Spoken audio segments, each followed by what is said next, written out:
വീട്ടിൽ അതിക്രമിച്ചു കയറി വീട്ടമ്മയുടെ കാലിന്റെ ഞരമ്പ് മുറിച്ച കേസിലെ പ്രതി അറസ്റ്റിൽ. എല്ലാവിധ ലാബ് ടെസ്റ്റുകൾക്കും MHL smart labs, Dubai road, Eriyad, Bahadur mall, Kara and Manus properties, Asmabi college. Irinjalakuda Nadavaramba west സ്വദേശി കരന്തരക്കാരൻ വീട്ടിൽ 51 വയസ്സുള്ള വിക്ടറാണ് അറസ്റ്റിലായത്. എടവിലങ്ങ് ചന്ത സ്വദേശിനി കൊക്കുവായിൽ വീട്ടിൽ വിജിക്ക് നേരെയാണ് ആക്രമണമുണ്ടായത്. ഡിസംബർ 18 രാവിലെ 7:30യോടെയായിരുന്നു സംഭവം. വിജി എടവിലങ്ങ് ചന്തയ്ക്ക് തെക്കുവശത്ത് വാടകയ്ക്ക് താമസിക്കുന്ന വീട്ടിലേക്ക് അതിക്രമിച്ചു കയറിയ വിക്ടർ ബ്ലേഡ് പോലെയുള്ള മൂർച്ചയേറിയ ആയുധം ഉപയോഗിച്ച് വിജിയുടെ കാലിൽ ആഴത്തിൽ മുറിവേൽപ്പിക്കുകയായിരുന്നു.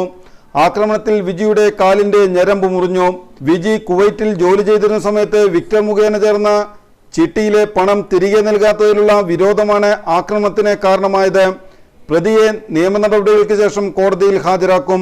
Kodungallur police station SHO BK Arun, SI Sajil, SEBI, grade senior CPO Shameer, CPO Abeesh Abraham എന്നിവരാണ് അന്വേഷണ സംഘത്തിലുണ്ടായിരുന്നത്.